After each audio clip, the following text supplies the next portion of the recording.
Radio Brisas, tu ciudad, tu radio. Bueno, recién estábamos hablando un poquito sobre algunas medidas del gobierno de Javier Milei que están profundizando el accionar contra algunas organizaciones gremiales. Y para charlar sobre este tema, ya está en comunicación telefónica con nosotros el analista político, periodista especializado también en temas gremiales, Alejandro Di Biasi. Muy buen sábado, Alejandro. Marina Enrico te saluda. Marina, ¿cómo andamos? Muy bien. Bueno, te consulto, en principio estamos en el marco de este conflicto con los aeronáuticos y hay una presión grande. Recién veíamos alguna declaración de Schwarzenegger al respecto, apuntando contra este gremio. ¿Cómo lo ves vos? A ver, me parece que primero, lo que no le interesa al gobierno es tener una relación fluida con los gremios. Uh-huh. Si querés, más que empezar con el tema aeronáutico, tenemos que empezar por qué el gobierno aplica un protocolo antipiquete.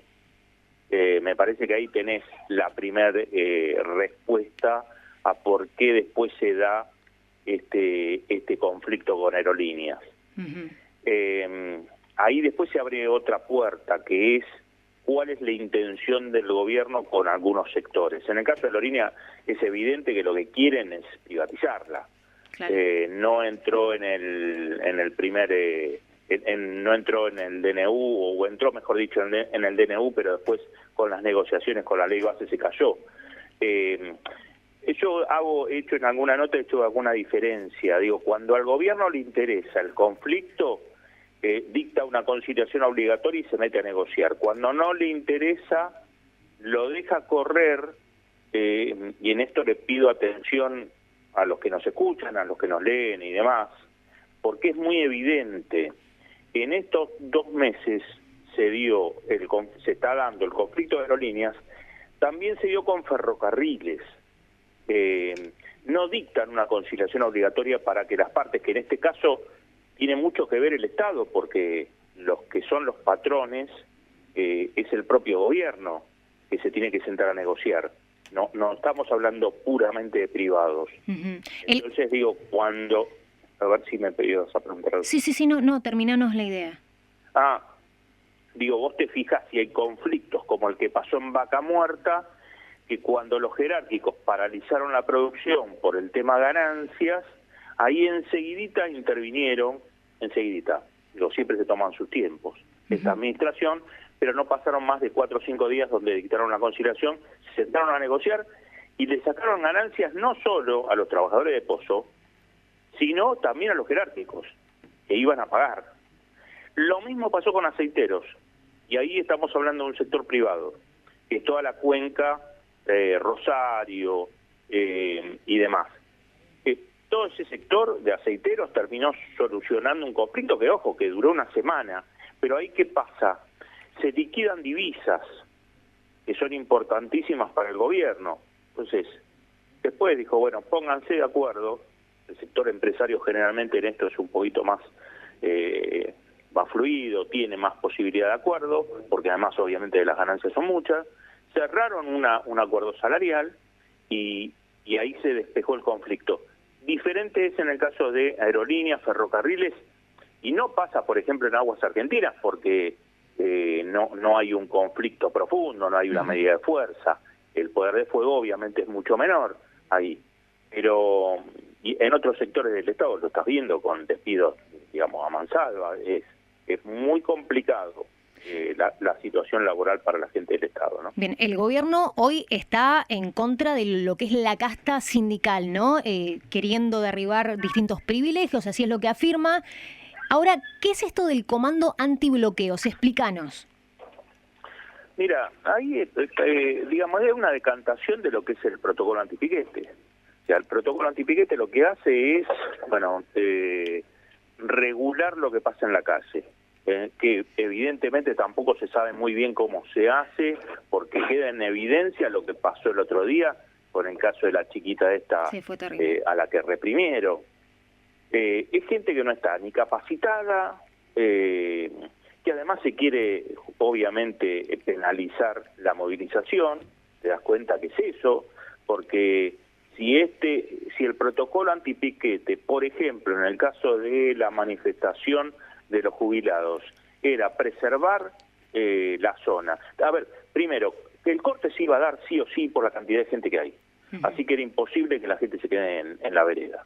Entonces digo, vos tenés que ser un poquito más permisivo y permitir que ese día que tenés una movilización de esa magnitud, se corten las calles que están alrededor del Congreso. De hecho, la propia Gendarmería o Seguridad fue la que cortó Rivadavia. Sí digo bien, Rivadavia, que es donde entran diputados. Ahora, después vos tenés que empezar a mirar qué es lo que puede pasar con los manifestantes. Entonces, quédense, la línea de seguridad se tiene que quedar ahí en el Congreso y no avanzar porque sí, porque en realidad, ¿cuál es el criterio de avanzar? ¿Despejar a la gente? A 200.000, 100.000 personas, 20.000, lo que sea. Es medio complicado. Entonces digo, ya ahí tenés una cuestión de penalizar y no saber cómo se hace, cómo se aplica un sistema de seguridad. Bien. Y ahora lo que quieren hacer, que tampoco se sabe muy bien cómo es un comando especial para garantizar que no haya bloqueos a las empresas. Yo en esto puedo estar de acuerdo que se puede negociar con los gremios, en que si hay una manifestación, permitan el ingreso y la salida de camiones o del personal que quiera ir a trabajar. Ahora, vos vas a armar un comando, o sea, el Estado, perdón. Sí, no hay problema. El Estado va a pagar un comando para que empresas como cerealeras, mineras y petroleras no tengan una medida de fuerza. ¿Cómo se financia? ¿Quiénes lo componen? Porque, a ver, si veo que un operativo no se puede llevar a cabo como corresponde y terminan agrediendo a una nena, ni me quiero imaginar lo que sería un comando de este tipo. Está claro que el gobierno quiere limitar distintas manifestaciones y también desaparecerlas de a poco, ¿no? Hay que ver si lo logra y de qué manera, ¿no? Como esto que nos estás contando. Sí, a ver, son proyectos muy complicados. Es lo mismo, la supuesta reforma, la reforma sindical que hoy, o la reforma laboral que hoy está dando vuelta, que está achicada en 5 o 6 artículos, todavía, hasta que yo sepa, hasta hoy, bueno, hoy es sábado, no sé, pero todavía no se pudo reglamentar, porque se dan cuenta que hay un montón de ítems que después van a ser judicializados. Claro. Y no nos olvidemos que el único capítulo del DNU que se cayó fue el tema de reforma laboral. Entonces, por más que quieran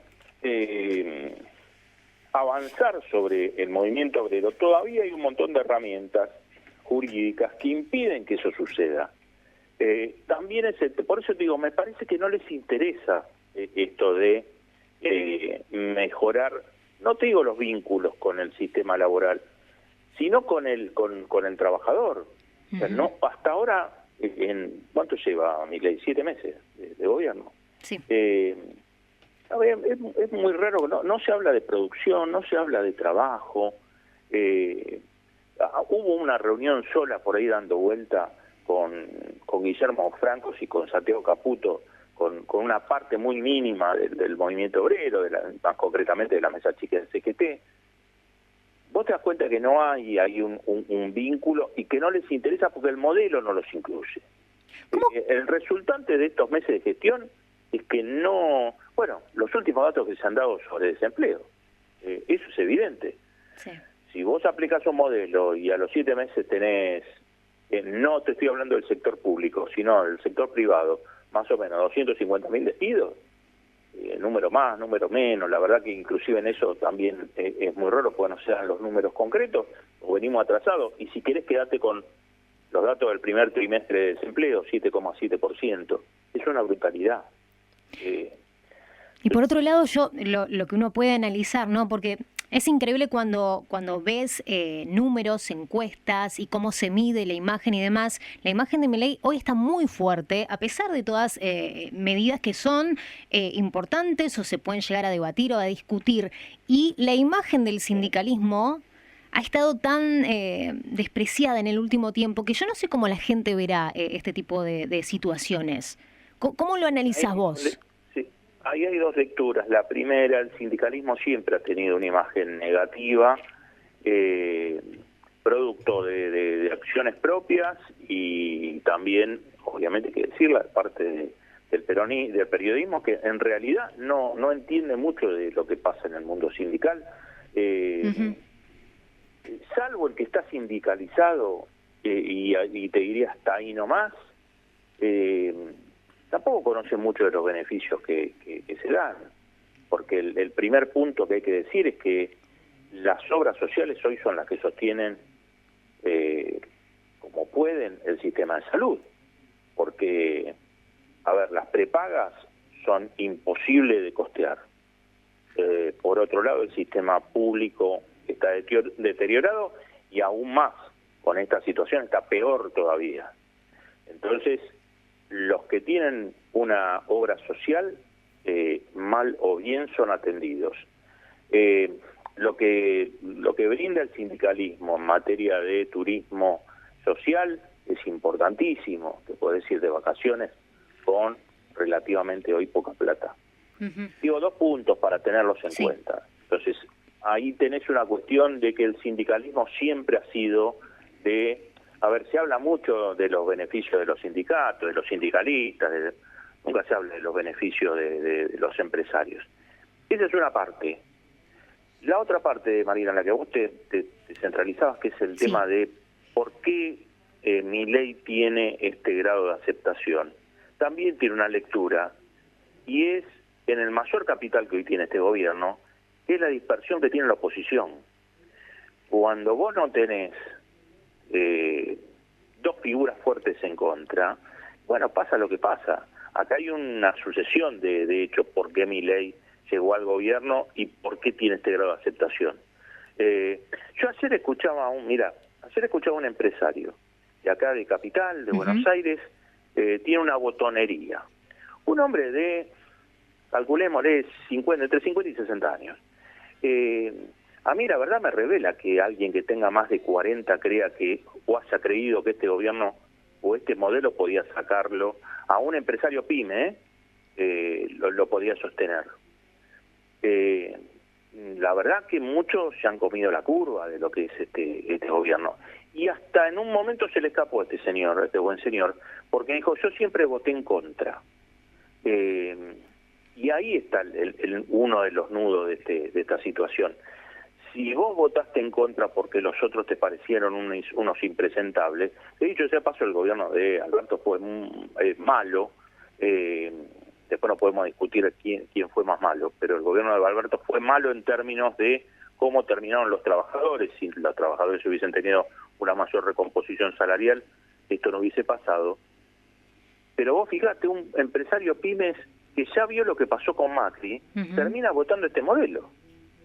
Entonces, pasa mucho por la decepción, por el rechazo, por algo que hemos generado nosotros también desde el periodismo.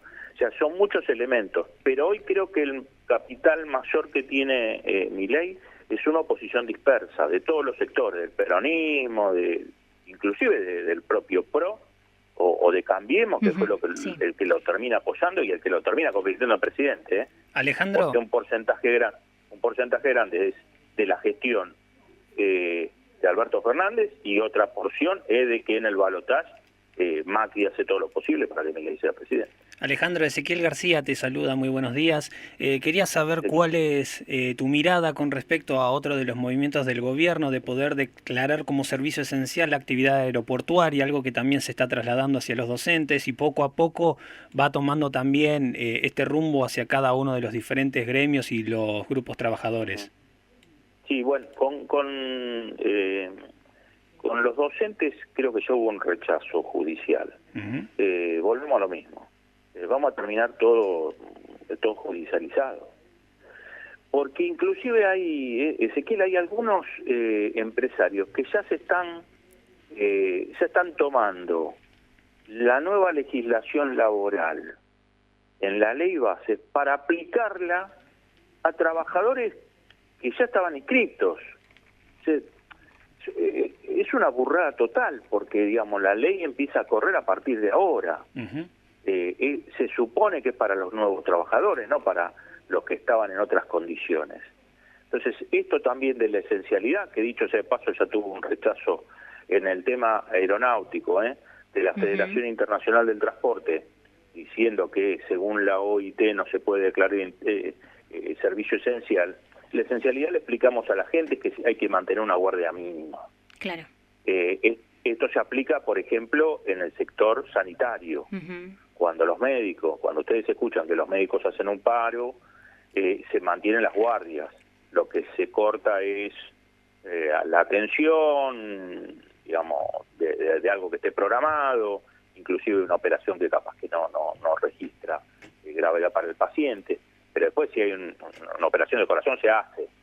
Eso es la esencialidad. A ver, se puede discutir en materia docente. Yo no digo que no se discuta, lo que digo es que no se imponga. Claro. Que ahí me parece donde está el error. Repito, puedo entender que alguien me diga, bueno, mira, que mantengan las guardias, que mantengan, no sé, que si van a salir los aviones que salga uno cada una hora, no sé, puede formar parte de un acuerdo. Pero Ezequiel, me parece que ahí hay otro también, y es buena la mirada, hay otro elemento para seguir pegándole en la línea de flotación al movimiento obrero. Vamos a ver cómo aplica y si puede aplicar finalmente estas medidas el gobierno y también la reacción de los gremios, cómo va surgiendo. Te agradezco muchísimo esta comunicación, Alejandro, como siempre. Por favor, chicos, les mando un saludo. Abrazo grande. Estábamos hablando con Alejandro Di Biasi, analista político especializado en temas gremiales.